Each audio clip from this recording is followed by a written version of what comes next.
Bem-vindos de regresso ao Conversas à Quinta e como estamos em dezembro e se aproxima o Natal, regressamos a um clássico que é sugestões de livros, porque ler e sobretudo ler livros é importante e o Natal é uma boa altura para reforçarmos a biblioteca, não porque as férias de Natal sejam aquele momento em que as pessoas mais leem, mas porque é sempre uma boa oportunidade para passar pelas livrarias, ver as novidades e encontrar temas interessantes.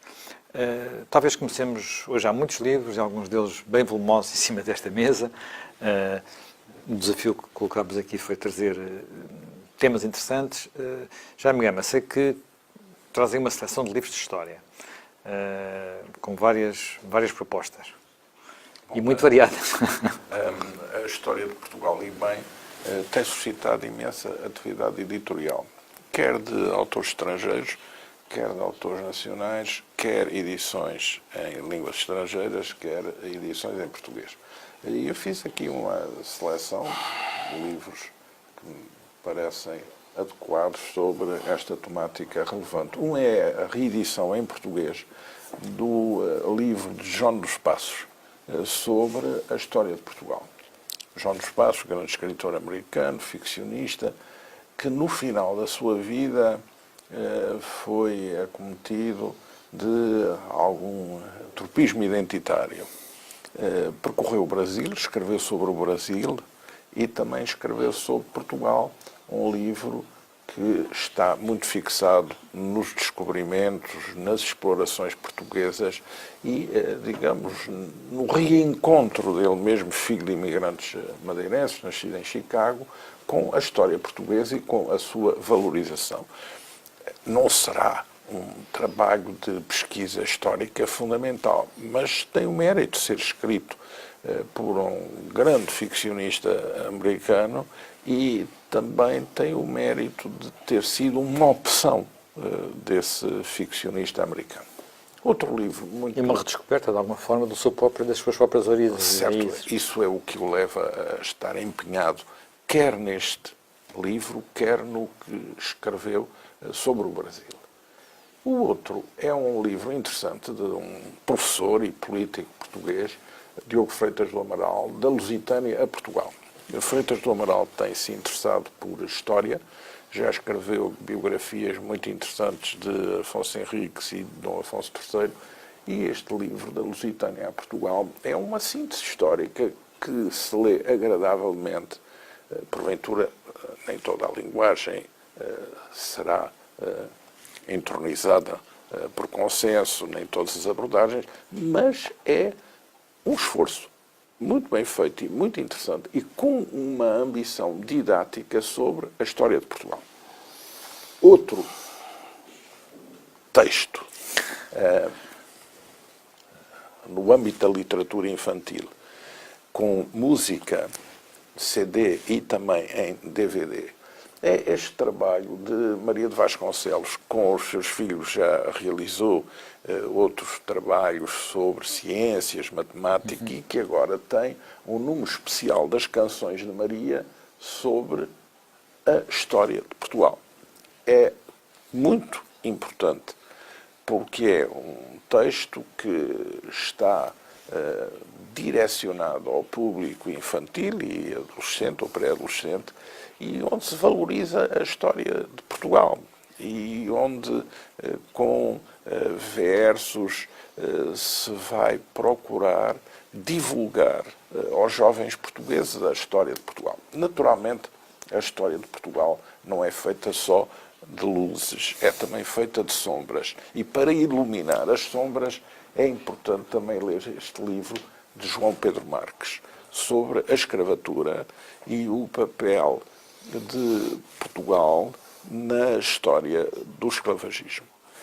É um livro muito bem feito, muito sintético e muito objetivo, onde se... Ele tem estado envolvido em algumas controvérsias com, Sim, é a natural, propósito como é natural, claro. a propósito, É natural. nomeadamente, Da abolição. Não, e da história da visita do Presidente da República. Sim, mas e, portanto, eu que não vou. suscitou essa discussão. Sim, mas Sim. eu não vou aqui referir a dimensão um pouco ativista do autor, que me parece que é sempre uma tentação em que incorrem os intelectuais e os historiadores. Mas o livro é um livro que merece ser lido porque contextualiza bem no contexto africano, nas sociedades africanas da época, no mundo muçulmano, no Império Otomano, na corrida entre as potências coloniais, este fenómeno, e situa o papel dos portugueses. Portanto, é um livro que contribui à sua maneira para quem quiser compreender a totalidade da história portuguesa.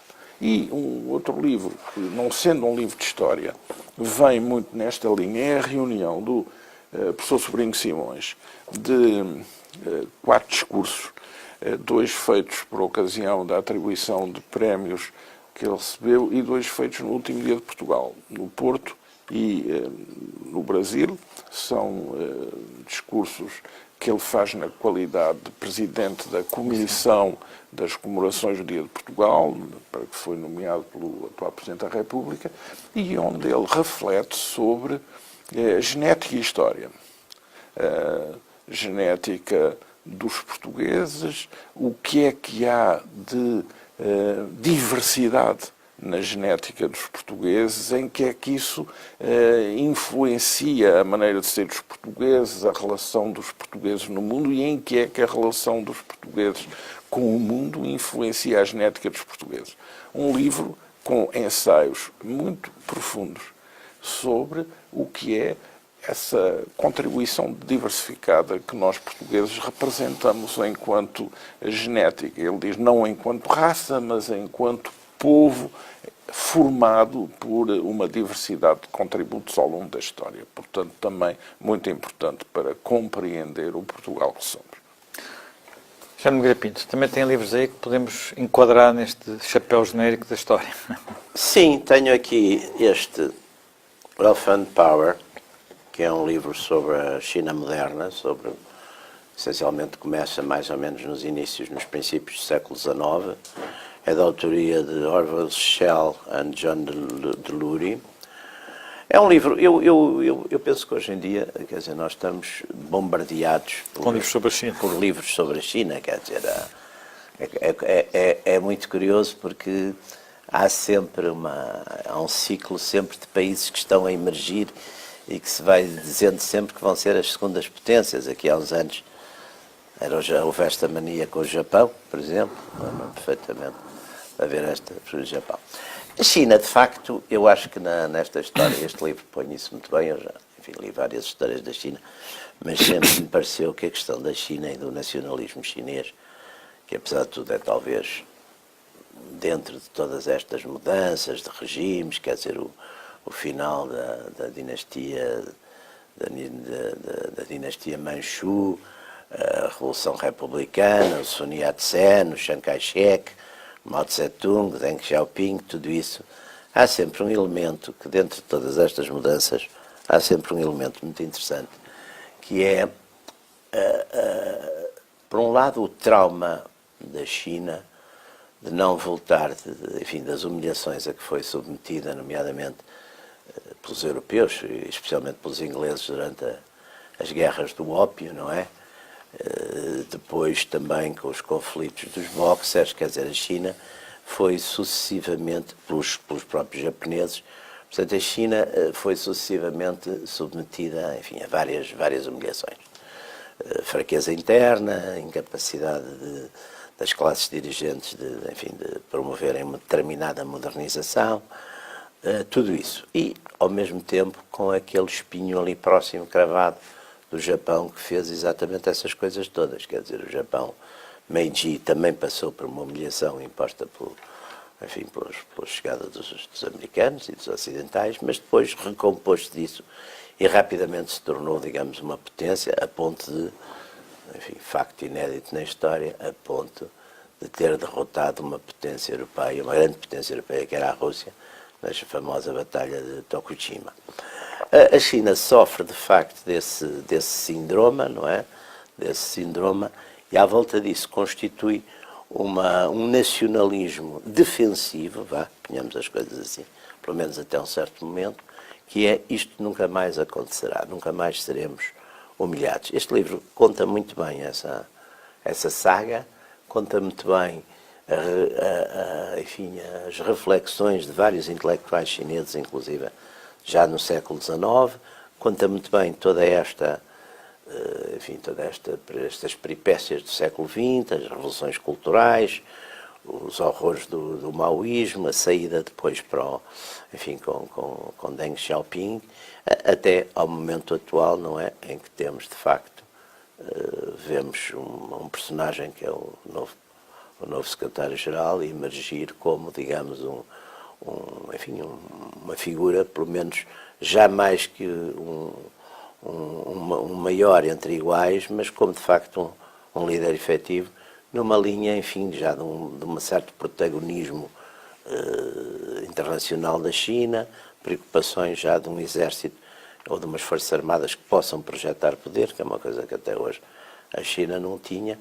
Portanto, e todas essas problemáticas de relacionamento entre economia, desenvolvimento económico e as questões do regime e de ideologia política, da democracia. Este livro é um livro bastante interessante, importante e relativamente conciso, não é, portanto, um livro recente e não é, portanto, enfim, um gigantesco tratado. Tem aqui um outro livro, Deus ou Nada, do Cardeal Sará, num diálogo sobre a fé. Bom, isto é um tema que a mim particularmente me interessa, enfim, como católico e como pessoa que procuro, enfim, ter fé e mantê-la, porque é uma problemática muito interessante colocada a um sacerdote, a um cardeal, a um bispo, a um sacerdote para todos os efeitos, que vem exatamente de uma zona de missão. Quer dizer, hoje não há dúvida que toda esta área africana, que no passado, e nós penso que até temos, empiricamente observamos esse fenómeno até na Diocese de Lisboa, que há uma grande quantidade já de sacerdotes africanos, sobretudo de Angola, que estão nas nossas paróquias, quer dizer. Ora, aqui é de facto um homem, o Cardeal Sará é um homem, enfim, de uma linha ortodoxa, embora eu tenho uma grande, enfim, tenho um espírito bastante crítico destes alinhamentos políticos, de alinhamentos políticos dentro da Igreja. Quer dizer, acho que a Igreja tem, embora os homens da Igreja também tenham com certeza paixões e também faça política. E também faça política, a própria Igreja também faz alguma política, mas sempre, quer dizer, sempre as questões, por exemplo, de obediência ao Papa, essas questões nunca pus em, aliás, costumava usar uma imagem que o Papa era como se o meu comandante de companhia na tropa, quer dizer, eu não sabia muito bem quem era, não sabia o que é que ele valia, humana ou intelectualmente, mas era o meu comandante, portanto, o Papa, para todos os efeitos, eu sempre via nessa questão. Agora há uns movimentos, enfim, que procuram ser exatamente mais papistas que o Papa. E o livro do Cardeal Sará é um livro muito interessante, porque ao mesmo tempo é uma explicação de um homem do nosso tempo, que conhece perfeitamente as dificuldades numa época, sobretudo na Europa, embora a experiência dele, enfim, seja... Mas ele tem hoje também muita experiência na Europa. Uma época de grande descristianização na Europa, sobretudo na Europa Ocidental, e, portanto, todo o problema das dúvidas, todo o problema até de uma certa irracionalidade que às vezes aparece ligada à crença. E eu acho que o livro é um livro muito interessante, não só para os católicos e para os cristãos, mas para toda a gente que se interessa por estas questões, digamos, e pela própria natureza da transcendência do homem, não? Bem, já que estamos a falar de história, eu trouxe também alguns livros, enfim, que têm a ver com isso e que têm a ver com momentos com alguma atualidade, não é? Nós sabemos que estamos a comemorar, ou a celebrar, ou a recordar os 100 anos da Revolução Russa e, a propósito desses 100 anos da Revolução Russa, houve produção editorial bastante alargada em Portugal, de que eu destacaria 2 livros. Um já com alguns anos, portanto, que já tinha saído na sua versão original há uma década, portanto, que é A Tragédia de um Povo, do Orlando Figues. Orlando Figues é um historiador relativamente original, portanto, não é um historiador clássico. Isto não é uma história cronológica clássica, porque ele recorre a um tipo de fontes e utiliza, não é? também mistura muita cultura, mistura muitos testemunhos pessoais, recorre muito digamos, aos diários e às cartas. Ele tem, aliás, um livro notável que é Sussurros. E tem a Dança da Natasha sobre a cultura sobre russa. A cultura russa. E tem os Sussurros, Whispers sobre, tipo sobre a vida no tempo do mas... stalinismo. É um historiador interessante, original, às vezes um bocado controverso. Este livro sobre a Revolução Russa cobre um período que não é só o da Revolução, portanto, cobre mais de 30 anos, vai de 1891 a 1924, portanto, vai desde uma crise com fomes que ocorreu já com Nicolau II no poder e que, no fundo, vai começar a desinquietar a Rússia, portanto, ainda é anterior à primeira Revolução de 1905, e depois termina com a morte de Lenin. Portanto, o simbólico tinha que acabar num sítio qualquer, termina com a morte de Lenin. É um livro que tem também uma originalidade, quer dizer, é um livro, enfim, como se vê, particularmente volumoso, mas que tem também algo que é interessante, que é ele recorre sempre das histórias de alguns personagens. São variados aqui, nem todos têm a mesma importância, mas talvez os 2 personagens centrais aqui é o Czar e Lenin. E é uma boa, enfim, sabendo nós que muitas vezes o marxismo que inspirou esta revolução tinha aquela ideia de que os indivíduos não tinham grande papel na história. Isto é a prova de que um líder particularmente fraco, como era o Czar Nicolau II, e um gênio político particularmente brilhante, como era Lenin, fizeram aquilo que era altamente improvável, que era uma revolução naquele país e naquelas condições. Além disso, tudo isto enquadrado em algo que nunca falta na obra do Orlando Figues, é perceber como é que o povo vivia, como é que as coisas se passavam, digamos, cá em baixo, por assim dizer. Num sentido talvez um bocadinho mais político, em alguns aspectos, mais duro, mas ao mesmo tempo quase romanceado e com um sentido jornalístico muito grande, é esta biografia de Lenin. Lenin, o ditador, um retrato íntimo, do Vítor Sebastian. Vítor Sebastian não é um historiador profissional, é um jornalista, mas que percorreu os arquivos e conta-nos aqui uma história do Lenin que sendo permitindo perceber de uma forma muito clara como é que, digamos, aquilo que nós associamos ao regime soviético não pode ser apenas associado ao Stalin, começou de facto com Lenin, com a sua frieza, com o seu caráter absolutamente implacável e a sua capacidade de escrutinar o inimigo principal e ser mortal nessa altura, também não tem pudor em revelar, por exemplo, logo, e é algo que poucas vezes se fala, que é a homenagem à Trois que ele tinha com a mulher Krupskaya e que inclusivamente viajaram os 3 no comboio, famoso homenagem à Trois, mais ou menos, que aliás o Marx também tinha como uma espécie de assistente. Portanto, viviam também todos na mesma casa, no mesmo teto. E que era praticamente assumida. Muito ligado à atualidade, e penso que este foi recuperá-lo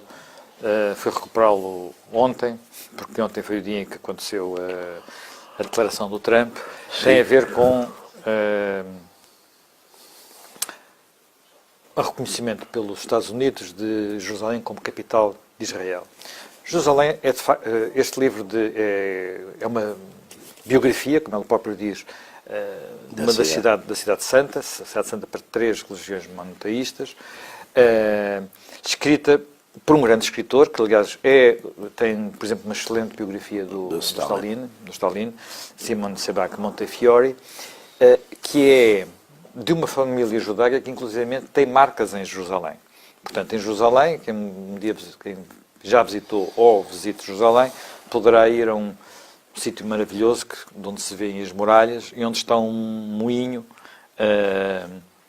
holandês, e que é o moinho Montefiore, portanto, que isto era uma família muito rica, que contribuiu e construiu, inclusive, bairros para que os judeus pudessem fixar.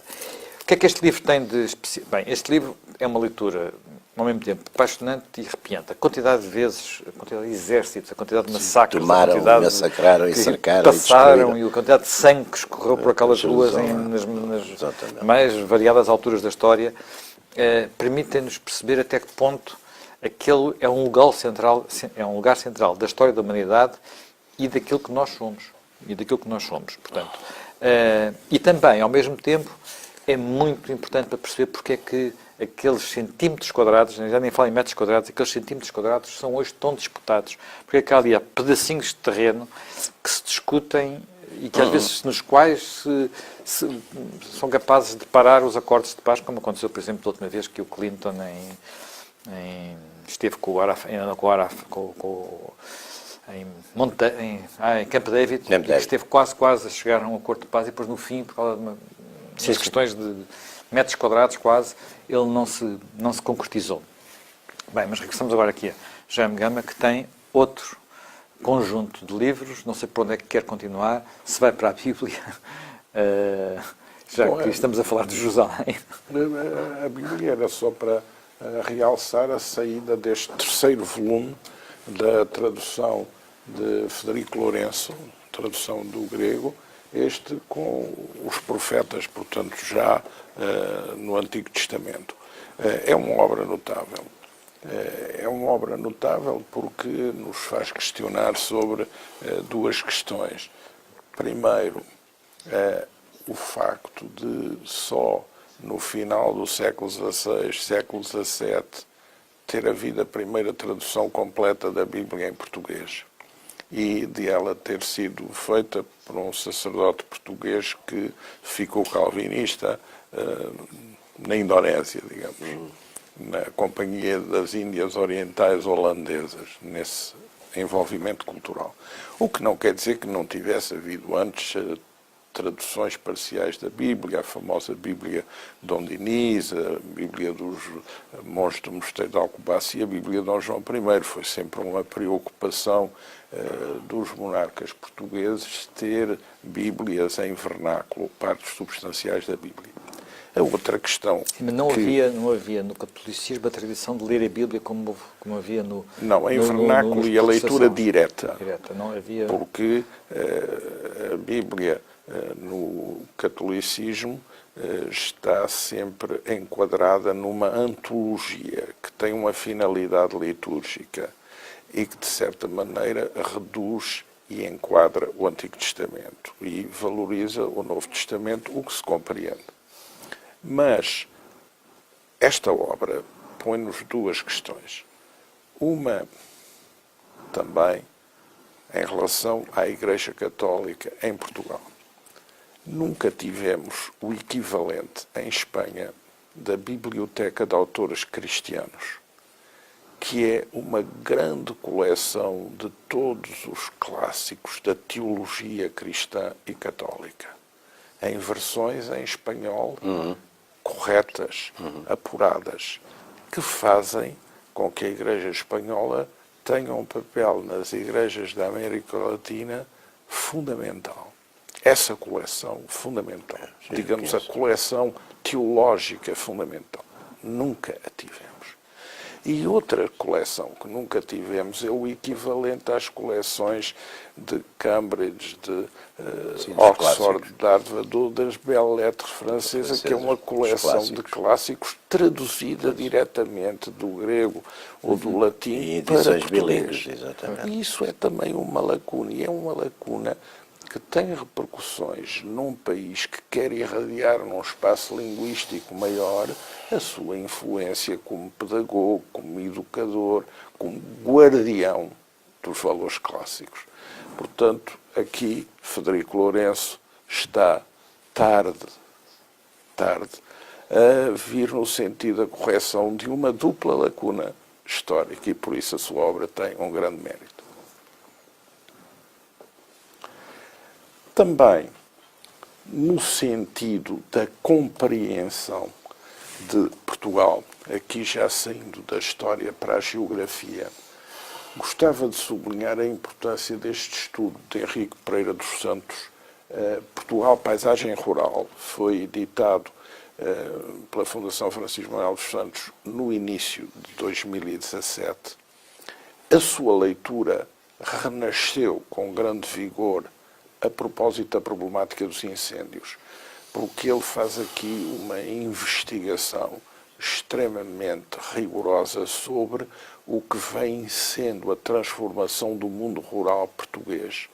Aliás, indo ao terreno, como que a fazer a pesquisa deixada em aberto pelo famoso livro de fotografias do Duarte Belo, Portugal, depois de Orlando Ribeiro, em que ele compara fotografias tiradas em 2011 por ele com fotografias constantes das obras de Orlando Ribeiro, 60, 70 anos antes, meados dos anos 50. É um livro... Ele também citou a Maria Girão. Sim, é um livro que recupera bem a geografia humana e a geografia rural como forma de compreender o país. E a sua leitura também é bem Uma das coisas que completada. Eu achei muito fascinante nesse livro é ele, inclusivamente, recuperar a forma diferente como o que se cultivava e o que se comia e como é que isso foi evoluindo nos mesmos sítios ao longo do século XX, fim do século XIX até agora. Porque é difícil compreender o mundo rural sem perceber como é que era a fome no mundo rural, no fundo, e havia muita fome no mundo rural. E que não se comia o mesmo em todo o país. Não, este livro tem essa enorme vantagem. E ele até recorda, invectiva às pessoas como eu, Jaime Nogueira Pinto, você é mais novo, que tem 70 anos, e que são testemunhos vivos de poderem comparar essas diferenças, porque têm a memória desses dois contactos. É um livro fundamental para compreender o nosso país. E se o quisermos contextualizar numa outra ótica já internacionalizada, este de Dejan Surgic, que é o diretor do Museu do Design em Londres, sobre as cidades, as grandes cidades, porque a urbanização é de facto o grande fenómeno do mundo contemporâneo. E para ter uma visão integrada é necessário estudar com rigor o que se passou nas últimas décadas no mundo rural e, ao mesmo tempo, o que se passou nas últimas décadas no mundo urbano, em que as cidades passaram a metrópoles, e o que isso significa para a mutação dos campos culturais, da maneira de pensar, da maneira de sentir, para já não falar também na alimentação a que o José Manuel Fernandes fez referência. Portanto, a leitura destes dois livros é também importante para nos situarmos no mundo presente. Já me grapinto. Bom, Mas... trouxe aqui uma coisa, enfim, bastante, um livro bastante diferente, que é um livro sobre a família Le Pen, mas, enfim, é sobretudo sobre... É um livro de Philippe Cohen e Pierre Péan. Pierre Péan é um homem que tem feito muito jornalismo de investigação, às vezes até um bocadinho escandaloso, outras vezes menos, mas... Foi o autor que primeiro fez uma biografia crítica de François Mitterrand muito percussiente em relação ao seu passado político, cultural. Francista. Sim, sim. Ora, eu acho que é um livro bastante interessante, porque no fundo retrata um bocadinho a história da direita radical francesa, ou da direita nacionalista francesa, ou, através de facto destas, hoje em dia já são 3 gerações, porque no fundo na capa quem está é o pai Le Pen, é a Marine e é a neta, não é? Que agora se afastou da política, mas que de facto esta história é um bocadinho como muitas histórias deste tipo são contadas praticamente, normalmente, quase só pelos seus inimigos. E, portanto, são muitas vezes de uma forma, chamemos-lhe assim, um bocadinho destrutiva. E aqui, estes, embora não sendo propriamente grandes simpatizantes, têm aqui, de facto, uma biografia, uma história que se confunde um bocado com a história francesa, com a história das direitas francesas, ou da direita francesa. As direitas francesas são imensas, não é? Desde estas direitas nacionalistas radicais. Exatamente. O culpável de As Gaulle dizia direitas que a França era radicais, ingovernável. as direitas... Aliás, Como é que se governa um país com 600 queijos? quando vem aquela famosa tripartição da direita orleanista, da direita legitimista e da direita bonapartista, aqui os Le Pen seriam mais depressa uma direita bonapartista, porque é uma direita popular ou populista. O Le Pen tem uma história, enfim, que se confunde muito com toda essa, com as várias lutas, aliás, geralmente perdidas, dessa direita nacionalista. Primeiro é a questão da Argélia francesa, não é? Ele está... Primeiro, aliás, até mais cedo que isso é o populismo, o primeiro partido populista, não é? Que é do Pujade. O partido do Pujade, que era o partido dos pequenos comerciantes, não é?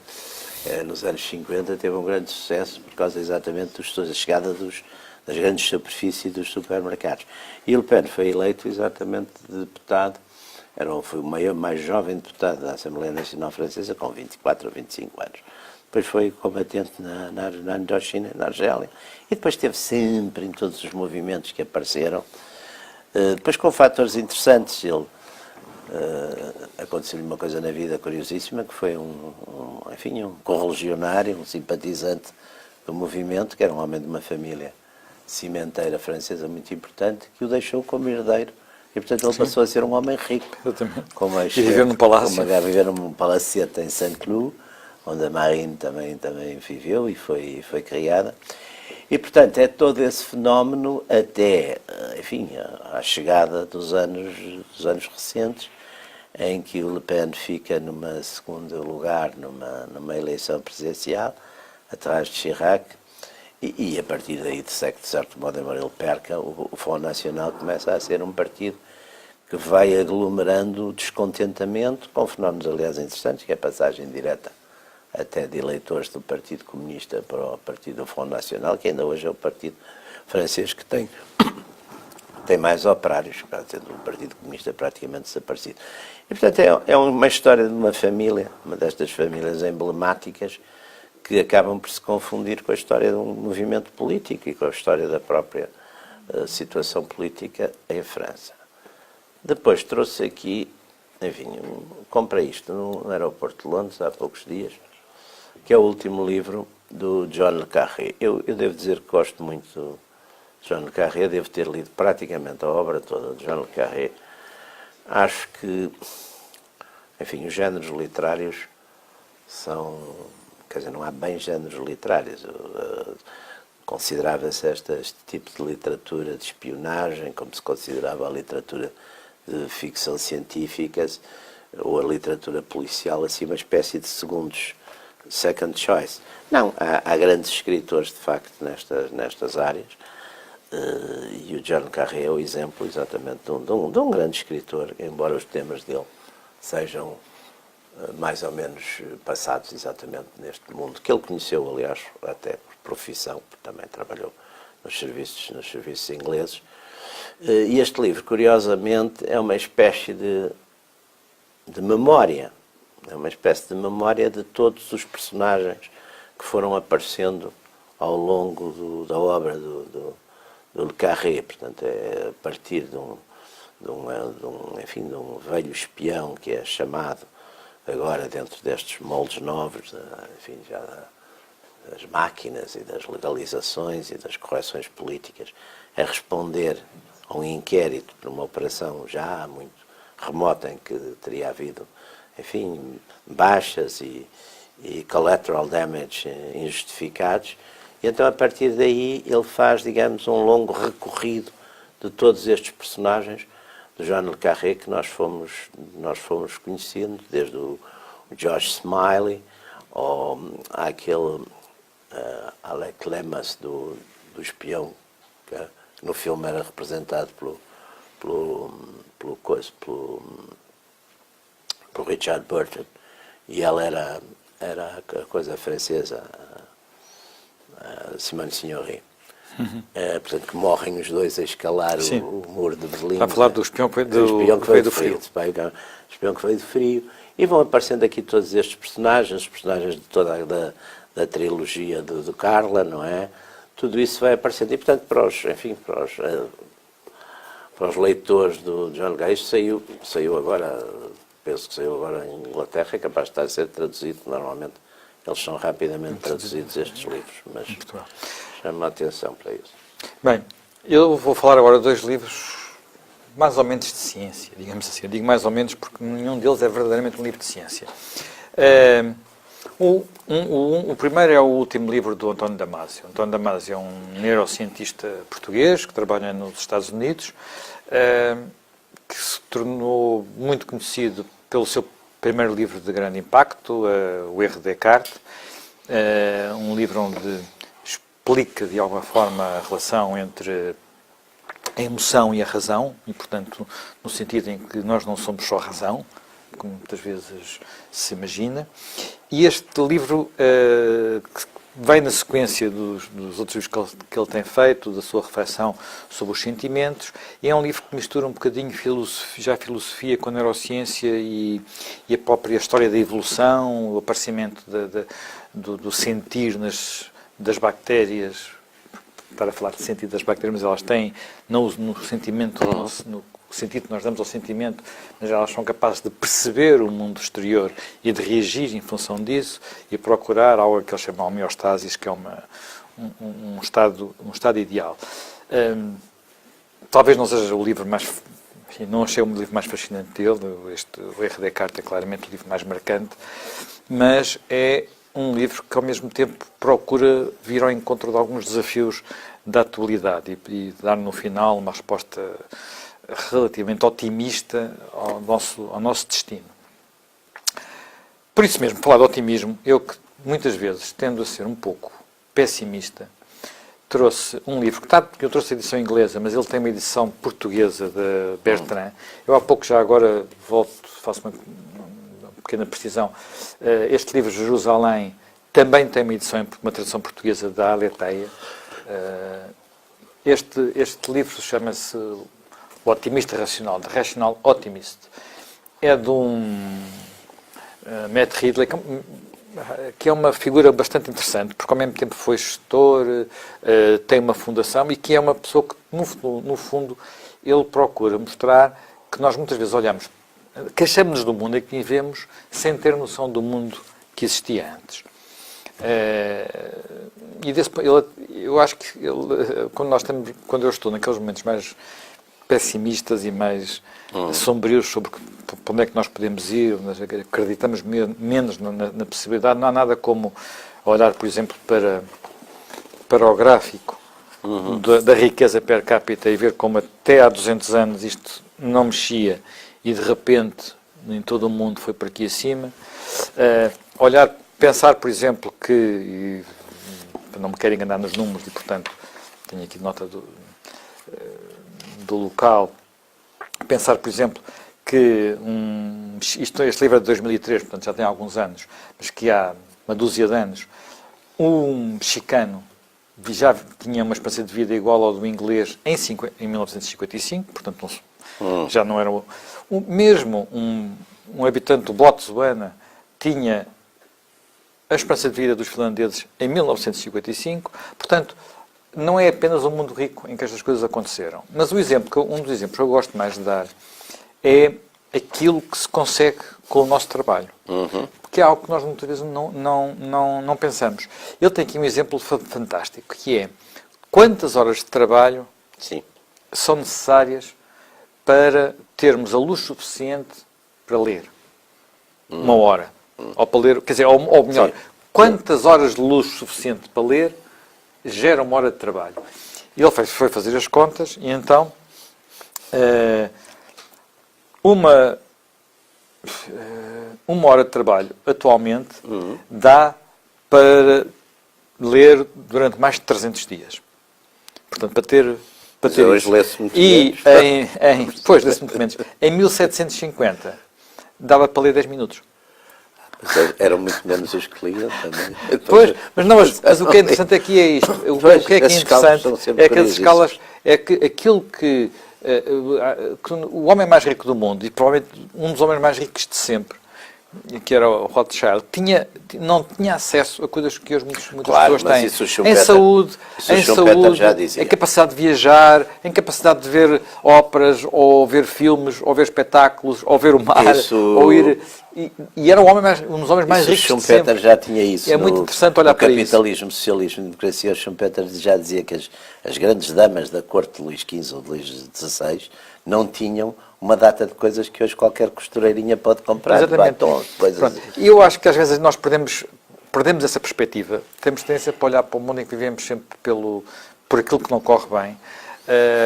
Mas se pensarmos, por exemplo, aqui em Portugal, eu às vezes dou este exemplo, de quantos meses de trabalho custava um automóvel Sim. médio Sim. há 20 anos, não é preciso recuar muito mais, nos anos 90, e quantas horas de trabalho custa o automóvel equivalente hoje, nós verificamos que, primeiro, se for o mesmo modelo, é o equivalente a um carro de luxo da época.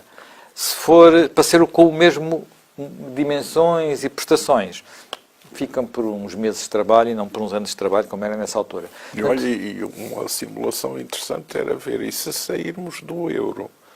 Bem, isso aí, se saíssemos do euro, era capaz de não correr tão bem, não era? Não, vai ter que aumentar imenso o número de horas de trabalho para adquirir o mesmo Ou o automóvel. mesmo automóvel. O mesmo automóvel. Jaime Gama, a sua seleção, as suas recomendações finais. Olha, Temos aqui mais umas... Eu fiquei muito sensibilizado com a reedição do Regressos do Teixeira Gomes, que é um livro muito interessante, escrito por quem está fora do país, ou em Londres, numa função diplomática, ou já no seu exílio final em Bugi, e que escreve sobre Portugal, como se estivesse a fazer viagens em Portugal.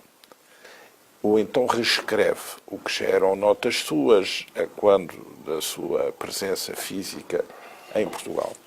É um livro muito, muito interessante e tem também um curso na Espanha. Agora, é um livro que marca uma época e é marcado por uma época, porque há muito aqui do Unamuno, por terras de Portugal e Espanha, há muito também das deslocações de Raul Brandão. São livros em que, numa civilização, não havia tanta fotografia, não havia tanto cinema, não havia tanta televisão, a descrição escrita da paisagem e dos lugares ganhava um grande relevo. Hoje já é difícil poder escrever assim e ter leitores assim. Mas é interessante e é estimulante observar os comentários e a forma como eles são organizados nestes textos aqui reunidos. Também sobre uma problemática contemporânea, que aliás agora e sempre está na ordem do dia, este ensaio-estudo do professor Miguel Oliveira da Silva, que é professor de Ética Médica na Faculdade de Medicina e foi o presidente da Comissão Nacional de Bioética, sobre a eutanásia, o suicídio ajudado, barrigas de aluguer, enfim, temas que estão em grande atualidade, é uma voz equilibrada, bem informada, responsável sobre estas temáticas. E eu completaria estas minhas referências sobre este livro de um professor, Jorge Carrion, professor na Universidade de Barcelona, sobre livrarias. É um livro fascinante, para mim, que também gosto muito de livrarias. É uma digressão sobre as livrarias do mundo inteiro, as suas reconstituições históricas, a sua atualidade, e também referindo duas livrarias portuguesas, a Bertrand e a Lelo. É um livro fascinante sobre um mundo que, de certa maneira, declina. Exatamente. praticamente hoje as livrarias Já chega aos Estados Unidos, desapareceram de todo lado. superfícies que vendem, digamos, as novidades. A compra é feita por via digital. Eu lembro-me, aliás, estava aí a refrescar no Beira Pino, nos Estados Unidos, lembro-me uma vez que estava em Nova Iorque, eu gostava muito de ir à Scribner Brentano, e ela, a partir de uma certa altura, foi substituída por uma loja, creio que da Benetton. É isso E mesmo. eu estava parado à porta a olhar, frustradíssimo por não poder ali ir. Era uma livraria onde havia ainda Quinta bancos Avenida, metálicos exatamente. onde podíamos descansar. Exatamente. E passa um carro, abranda, e alguém me diz assim, é para você ver o que esses italianos estão a fazer a Nova Iorque. Então, foi a minha grande frustração. Isso também se passa um pouco em Portugal. Quais são hoje as livrarias que subsistem? Já são muito residuais. Quais são as livrarias em que você Feira entra? é uma livraria assim É antiga. uma dessas últimas. Chamadas livrarias de fundo, não é? Que tinham, em que se não vai apenas ver E que as as últimas pessoas que coisas, tem estão uma lá rotação. percebem de livros também. Não, e uma O coisa link impressionante que se você faz hoje nas nota que livrarias o- é que que o pergunta-se para um livreiro- livro, a pessoa não sabe onde é que o livro está, não fazem faz ideia nada se ideia. chegou, não tem... Percebe-se logo quando se entra numa livraria, a alma da livraria. Claro. E se é dirigida por um livreiro que é um livreiro sabedor ou se é dirigida por um arrumador Sim. de livros com o registro no cadastro bibliográfico. Essa diferença é fundamental. E é aí algo que se perde. E algo Ainda há um que bocadinho em alguns regressa, alfarrabistas que também estão a desaparecer. que também vão Os desaparecer. alfarrabistas ainda, mas os alfarrabistas até reaparecem. Até é para os curioso, alfarrabistas até nesta estão a altura, reaparecer. em Lisboa, estão numa boa fase. Estão a reaparecer, Uma boa aliás, fase. curiosamente, aqui na calçada aqui no Combro. Estão Bem, já me Bom, Pinto, nós estamos agora hoje a já demorar um estamos bocadinho precisar, mais. portanto, acelerando um bocadinho. Isto é um livro já do Kaplan, já relativamente, The Revenge of Geography, é um livro já para aí com 4 ou 5 anos. É um destes livros interessantes que, digamos, no fundo, desta linha de uma certa realpolitik. Ele já fala aqui um bocado de todas estas questões do México com os Estados Unidos. Portanto, é uma espécie de crítica, digamos, exatamente destas versões muito otimistas e globalizantes do futuro. Este Ruchir Sharma é um livro mais próximo, não é? Também é uma destes ensaios sobre a modernidade. Rise and Fall of Nations é um título que deve ter sido mais Exato. desde o Adam Rise Smith, and Fall. desde o Adam Smith, Rise and que há Fall. várias variações. Rise and Fall, the Third Reich, Rise and Fall. Isto, portanto, eu também tenho uma ascensão e queda sobre Portugal, ascensão e queda.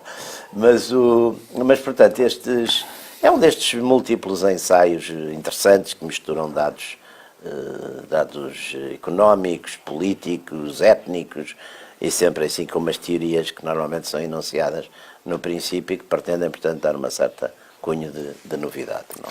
Bem, eu deixei para o fim, só para fechar, duas referências quase caseiras, praticamente caseiras. Primeiro, uma referência a um livro de um jornalista aqui do Observador, e que eu próprio escrevi o prefácio, que é o Luís Rosa. O Luís Rosa é um jornalista de investigação e que aqui, neste livro, A Conspiração dos Poderosos, nos conta a história do saco azul do BES e, portanto, um pouco como é que o império do Grupo Espírito Santo e a figura de Ricardo Salgado acabam por cair. É um livro muito baseado na investigação e na transcrição do que está nos autos, com longas passagens em que podemos ver o que é que foi sendo apurado, o que é que foi sendo dito pelos diferentes personagens, e, portanto, é um bom trabalho, é um trabalho jornalístico aprofundado e muito atual, não é? O outro, para acabar, eu diria, Sim. não queria dizer para fechar com chave de ouro, mas vou dizer, é o Jaime Nogueira Pinto está ao ritmo de um livro por ano, não é? Um livro por ano, e acabou de editar mais um, Bárbaros Eliminados, Populismo e Utopia no século XXI. Portanto, é um livro que, por um lado, permite recapitular o que se passou em França, o que se passou nos Estados Unidos, o Brexit, as raízes desses vários fenómenos, mas, ao mesmo tempo, tem uma reflexão não apenas num enquadramento histórico mais, Sim. que vai mais atrás, portanto que vai até aos Iluminados e ao século das Exatamente, Luzes, ao século XVIII. como também procura olhar para a frente, olhar para o futuro. Portanto, mais atual do que isto é difícil imaginar. Portanto, hoje foi talvez, não vi bem as horas, mas penso que nós nos cedemos um pouco, trouxemos um pouco mais de livros do que estava combinado, mas seguramente que quem segue o Conversas à Quinta ficou aqui com boas sugestões para o sapatinho de Natal. Nós estaremos de regresso dentro de uma semana.